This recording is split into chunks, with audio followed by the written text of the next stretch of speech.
If you're a football fan, you've got to stop by Long Neck Sports Grill. There's no better place to watch all the games with your buddies, whether it's college or pro. There are 4K TVs all over the place, and the sound is always on for the big games. Long Neck's menu is awesome, and you've got to try the wings, and you're not going to find a better beer selection than what they've got at Long Neck's. Plus, don't forget, Long Neck's is also home of the Round Table Show. There are 3 locations in Northern Kentucky, Wilder, Hebron, and Richwood. This football season, Long Neck Sports Grill, stay late, come often. We do this on Wednesdays. We talk injuries with one of the experts from OrthoCincy Orthopedics and Sports Medicine. And one of the many things we love about OrthoCincy is they've got specialists and locations all over the tri-state, and they offer walk-in orthopedic urgent care at 5 tri-state locations, and they have extended evening and weekend hours in Edgewood and Anderson. You can learn more at OrthoCincy.com. That's OrthoCincy.com. We're going to talk Achilles injuries because obviously what happened with Aaron Rodgers on Monday Night Football, he is done for the year. We'll see if his career will continue. Also, J.K. Dobbins, unfortunately for the Ravens, is out for the season with an Achilles injury as well. The leading foot and ankle specialist in our area is Dr. John Linz from OrthoCincy. I appreciate the time. Let's start with the basics. Explain what an Achilles tendon tear is. Explain what the Achilles tendon does. Well, the Achilles tendon is actually the biggest tendon in your body, and the tendon is the end of the muscle that it connects to the bone. So the muscle that it connects is your calf muscle, and the bone that it connects to is your heel bone. And so its primary function is to push your foot down. So when you walk, it helps you push off. When you run, it helps you push off. It helps you raise up on your toes. And so that's the main function of the Achilles tendon. Are there times where if you see an athlete go down as a professional that you have a pretty good idea that he or she is dealing with an Achilles injury? Yes. I mean, you can kind of tell when their ankle gives out. And there's actually video of Aaron Rodgers' injury where you can actually see the Achilles snap. And you don't see that often, but you know that when they suddenly push off and then they go and grab their ankle and nobody's around them, you know that oftentimes that's an Achilles rupture. And they usually give the same description. You go out and you ask them what happened. They said somebody either kicked me in the ankle or it felt like somebody hit them with something. Oftentimes they'll say a baseball bat. And it feels like they got hit in their calf. And so that's a very common description. So when we hear that, we kind of have a pretty good idea of what's happening. So when surgery is required, as it typically is for a tear, how soon after the initial injury can the procedure be done? Well, I'll tell you that you can treat this non-operatively, and in the general population, in older people that are less active, we will give them the option if they have medical problems or if they just do not want to treat this operatively, you can treat it non-operatively, but almost all elite athletes, especially professional players, are going to have this treated surgically. And you can treat it surgically anytime from the first 24 hours. I usually wait about 7 to 10 days to let the swelling go down, which just helps with the wound healing. If you're going to treat it non-operatively, you want to treat it non-operatively as quickly as possible. We get their foot into either a cast or a boot with their foot all the way down to try to approximate the ends of the tendon. And if you can get those two ends together, which you can only get them together usually within the first 5 to 7 days, then it can go on and heal, which would be the non-operative treatment. But usually surgically, I try to wait about 5 to 7 days and let the swelling go down. Some people will try to do it right away. So you go to the operating table and you have the procedure, and then it's a long road back to an athlete to get back on the field or the court or wherever they perform. Walk me through the timeline. Walk me through the recovery process, the rehab, and the return. Typically, how long does that take? So it is a very long time, and I will tell you that over the past few years, the rehab has changed enormously. I mean, if you look at like Leon Hall. Leon Hall got back in 9 months, which was pretty quick. Cam Akers for the Rams, he got back in 6 months, which is very unusual. But just to give you a general idea about the rehab afterwards, so they're initially, and every physician is different. So I will tell you, this is not written in stone, and everybody gets the exact same treatment. But what I do is I put people in a splint for the first 10 to 14 days to let their incision heal and their swelling calm down. And then at 2 weeks, I put them into a boot with heel lifts so their foot is down, and I let them weight bear as tolerated. So at 2 weeks, I let people weight bear as tolerated. They start doing some active motion down. With the elite pro athletes, they're getting physical therapy every single day.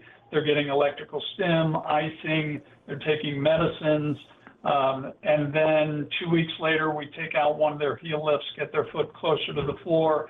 And by 6 to 8 weeks, we have their foot flat to the floor, fully weight bearing in the boot. And then we take them out of the boot another 2 weeks later, if everything goes well.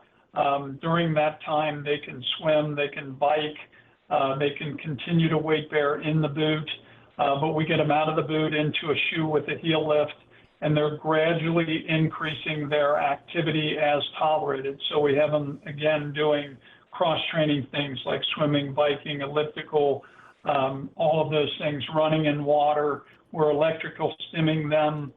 And then usually around 10 weeks, they're walking for exercise, and they can start running between running and cutting somewhere around 6 to 12 months. And that's a generalization, and it can be longer than 12 months because every person is different and every tear is different. They're not always at the exact same place.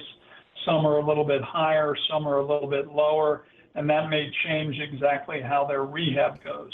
I would tell you for an elite athlete, you're looking, the average recovery for a football player is 6 to 12 months to be back playing or longer. Even at that time, when they come back, Mo, they still may have reduced strength, reduced endurance, and the rehab, because it's so long, just like an ACL, it's just mentally very grueling on them. Let me ask you specifically about Aaron Rodgers. Dr. John Linz from OrthoCincy is with us. He's not an old person, but he is the oldest player in the NFL. He's going to turn 40 here in a couple of months. How much does his relatively advanced age potentially factor into the treatment and the recovery?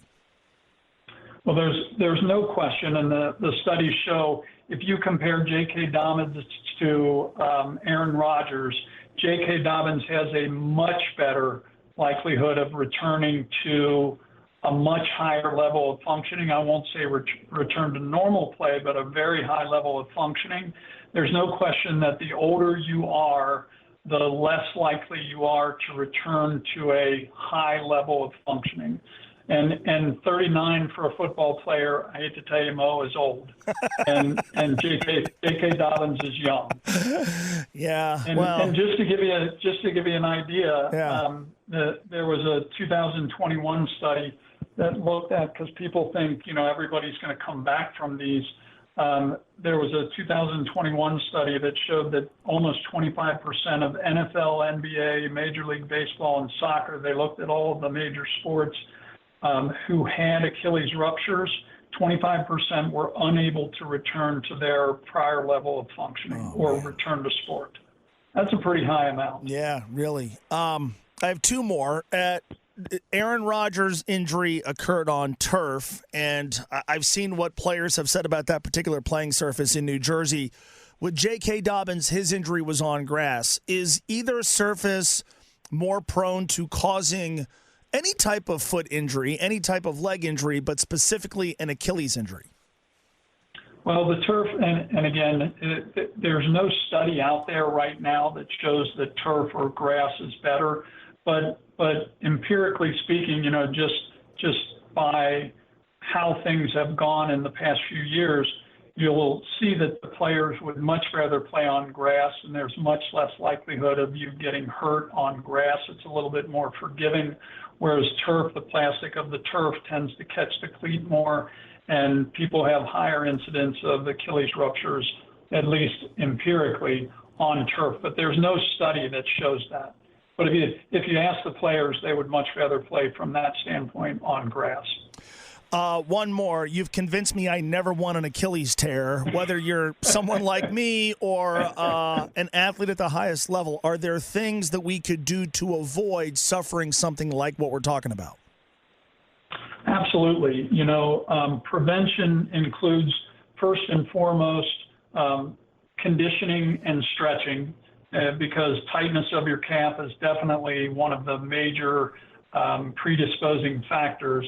You need to vary your exercise. So people that just go play basketball all the time and never do any other activity are at much greater risk, rather than if you were to vary the exercise like cross training. One day I swim, I bike, I do elliptical. The other day I play basketball. Increasing the training intensity slowly. So instead of I'm a weekend warrior, the most common age range for Achilles ruptures is 30 to 40, males 5 times greater than females. And so they work all week sitting, and then they go play basketball at a really high intensity over the weekend. You need to gradually increase that training intensity slowly. You need to keep your weight down. People who are heavier tend to have a greater risk of complications. And then listen to your body. If you get sharp pains in your Achilles, instead of thinking that you're still 15 to 20 years old where you can play through that pain, you got to stop and let it rest. Tremendous insight. This is the most I'd ever thought I'd learn in one phone call about an Achilles. And, God, yeah, I hope I never have to deal with this. This sounds awful. I appreciate the time as always, Doctor. Thanks so much. I hope you don't have to deal with it either, Mo, but I'll be there for you if you need me. I know who I'm going to come see. There's no question about that. Tremendous insight. We'll do it again. Thank you so much. Thanks, Mo. You got it. Thanks so much. Dr. John Linz from OrthoCincy.com. The awesome thing about OrthoCincy is they have specialists and locations all over the tri-state, including walk-in orthopedic urgent care during the week from 9 a.m. to 9 p.m. and on Saturdays from 9 a.m. to 1 p.m. in both Edgewood and Anderson. You don't need an appointment, which makes it so much easier and cheaper than a crowded ER whenever you have an urgent orthopedic injury. Go to OrthoCincy.com. That's OrthoCincy.com. Looking for a place to watch all the games with your buddies this football season? You've got to stop by Long Neck Sports Grill. There are 3 locations, each one of them with 4K TVs all over the place, and the sound is always on for the big games. And you've heard me talk about Long Neck's menu, but have you tried the wings? What are you waiting for? And no place has a better beer selection than Long Neck's. And don't forget, Long Neck Sports Grill is also home of the Roundtable Show. Wilder, Hebron, and Richwood, each one of them awesome. Long Neck Sports Grill this football season. Stay late, come often.